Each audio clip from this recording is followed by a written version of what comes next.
નેધરલેન્ડના વડાપ્રધાન માર્ક રૂટે વિશ્વની સૌથી મોટી લશ્કરી સંસ્થા નાટોના મહાસચિવ હશે. સેક્રેટરી જનરલની રેસમાં તેઓ રોમાનિયાના પીએમ ક્લાઉસ આયોહાની સામે ટકરાતા હતા.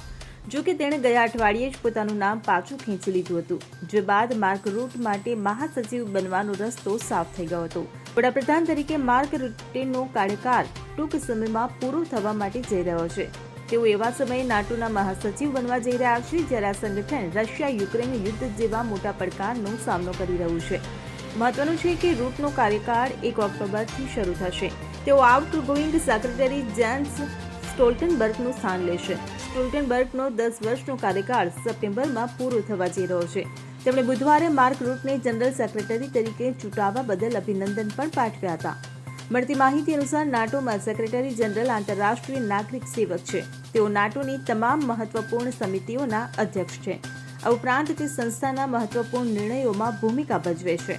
આ ઉપરાંત તેમની પાસે સંસ્થાના પ્રવક્તા અને આંતરરાષ્ટ્રીય સ્ટાફના વડા તરીકેની જવાબદારી પણ છે. Bureau report CN24 news. હવે જુઓ દેશ દુનિયાની તમામ ખબરો તમારી આંગળીના ટેરવે. ઉઠાવો મોબાઈલ અને Google Play Store પરથી ડાઉનલોડ કરો અમારી CN24 ન્યૂઝ મોબાઈલ એપ.